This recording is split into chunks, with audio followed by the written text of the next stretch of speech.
Brought to you by V-Guard, co-powered by Sensodyne and Vimal. పలుకులలో కేసరి. Associate sponsor UltraTech. Telangana cabinet భేటీ వాయిదా పడింది. ఎన్నికల కోడ్ దృష్ట్యా అనుమతి ఇవ్వలేదు ఈసీ. ఇక ఇరిగేషన్ శాఖ అధికారులతో సీఎం రేవంత్ సమీక్షా సమావేశం నిర్వహించారు. మేడిగడ్డ మరమ్మతులు, కాళేశ్వరం ప్రాజెక్టుపై ప్రధానంగా చర్చ జరిగినట్టు తెలుస్తోంది.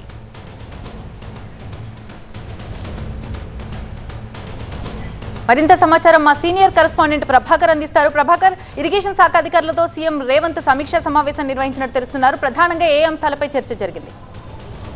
రైట్, కొద్దిసేపటి క్రితమే సీఎం రేవంత్ రెడ్డి సెక్రటరియట్కి వచ్చారు. దాని తర్వాత ఇరిగేషన్పై రివ్యూను కండక్ట్ చేస్తున్నారు. ఇరిగేషన్కి సంబంధించి ముఖ్యంగా మొన్న ఎన్డీఏసీ ఇచ్చిన ఇంటర్మ్ రిపోర్ట్తో పాటుగా మేడిగడ్డ, అన్నారం బ్యారేజ్లకు సంబంధించిన ఇష్యూస్ పైన ప్రధానంగా డిస్కస్ చేస్తున్నారు. ఈ సమీక్షా సమావేశానికి ఇరిగేషన్ శాఖ మంత్రి ఉత్తమ్ కుమార్ రెడ్డితో పాటుగా మిగతా మంత్రులు, ఇంజనీరింగ్ శాఖ అధికారులు, అట్లాగే ఎల్ఎన్టీ ప్రతినిధులు కూడా హాజరయ్యారు. ఇంటర్మ్ రిపోర్ట్లో చాలా క్లియర్గా చెప్పారు, మేడిగడ్డకు సంబంధించి మొత్తం ఇప్పుడున్న డ్యామేజెస్ అన్నీ కూడా రిపేర్ చేయాల్సిన బాధ్యత ఎల్ఎన్టీ పైన ఉంటుంది అనేది అయితే చెప్పిన నేపథ్యంలో సో ఎల్ఎన్టీ దీనికి ఆపరేషన్స్ అండ్ మెయింటెనెన్స్ కింద మాత్రమే మేము పనిచేస్తామని గత కొద్ది రోజులుగా ఈ రెండింటి మధ్య కాన్ఫ్లిక్ట్ అయితే ఉంది. సో దీన్ని క్లియర్ చేసే విధంగా ఈరోజు ఈ రివ్యూలో ఒక కంక్లూజన్ రానుంది. దాంతోపాటుగా మరొక కీలకమైన అంశం క్యాబినెట్ భేటీ ఉంటుంది అనేది గత వారం రోజుల క్రితమే ప్రభుత్వం ప్రకటించింది. మార్నింగ్ నుంచి కూడా మనం ఫాలోఅప్ చేస్తూ వస్తున్నాం.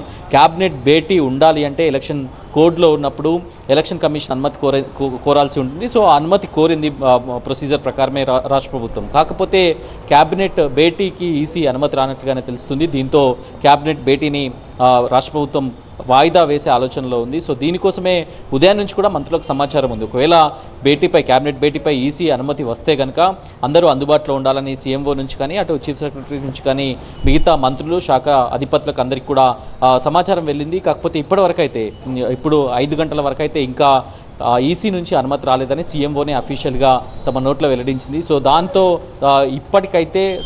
ఇప్పటికైతే క్యాబినెట్ సమావేశం లేనట్లుగానే మనం చూడొచ్చు. కేవలం మంత్రులతో సమావేశం, అది అందుబాటులో ఉన్న మంత్రులతో సమావేశం నిర్వహిస్తారా లేకపోతే అందరు మంత్రులతో సమావేశం నిర్వహిస్తారా సీఎం అనేది అయితే చూడాల్సింది. ముఖ్యంగా కొన్ని కంక్లూజన్ రావాల్సిన అంశాలు అయితే ఉన్నాయి. ఒకటి, క్యాబినెట్ ఎజెండాలో పెట్టుకుంది విభజన చట్టానికి సంబంధించి పెండింగ్లో ఉన్న అంశాలు. రెండవది ధాన్యం కొనుగోళ్లకు సంబంధించిన అంశం, అట్లాగే ఖరీఫ్ పంటకు సంబంధించిన ప్రణాళికలు, దాంతోపాటు విద్యా సంవత్సరం ప్రారంభమవుతున్న నేపథ్యంలో దానికి సంబంధించిన అంశం. ఇక మేడిగడ్డ ఇష్యూ అయితే ప్రత్యేకంగా దానికోసం రివ్యూ పెట్టుకున్నారు. సో ఈ క్యాబినెట్ అంశాలకు సంబంధించి రుణమాఫీకి సంబంధించిన కార్పొరేషన్కి చట్టబద్ధత కల్పించడం పైన కూడా సో ఈ అంశాలపైన అయితే క్యాబినెట్ ఎజెండా ఉండింది. కాకపోతే ఈసీ పర్మిషన్ రాకపోవడంతో క్యాబినెట్ వాయిదా పడుతున్నప్పటికీ కూడా ఈ అంశాలపైన ఏదో ఒక కంక్లూజన్కి అయితే రావాలి అనేది అయితే మంత్రులు కానీ అటు సీఎం కానీ ఆలోచిస్తున్నట్టుగా తెలుస్తుంది. సో ఈ సమావేశం ఇప్పుడు రివ్యూ కంటిన్యూ అవుతుంది. ఈ రివ్యూ కొనసాగుతున్న నేపథ్యంలో రివ్యూ లాస్ట్ వరకు ఒకవేళ ఈసీ నుంచి అప్పటి వరకు ఏదైనా పర్మిషన్ వస్తే కనుక క్యాబినెట్ సమావేశం ఉంటుంది. ఇప్పటికైతే మనం వాయిదా పడినట్లుగానే అధికారికంగా చెప్పొచ్చు, ఎందుకంటే ఇప్పటి వరకు అయితే రాలేదు, ఇక వచ్చే అవకాశం కూడా లేదు, ఎందుకంటే వర్కింగ్ అవర్స్ కూడా అయిపోయిన నేపథ్యంలో. సో క్యాబినెట్ మీటింగ్ అయితే వాయిదా పడింది. కాకపోతే ఇన్ఫార్మల్ క్యాబినెట్ అంటే సీఎం రేవంత్ మంత్రులతో సమావేశం అయితే ఉంటుంది అని చెప్తున్నారు. అది కూడా చూడాల్సి ఉంది. Right, thank you Prabhakar. Brought to you by V-Guard, co-powered by Sensodyne and Vimal. పలుకులలో కేసరి.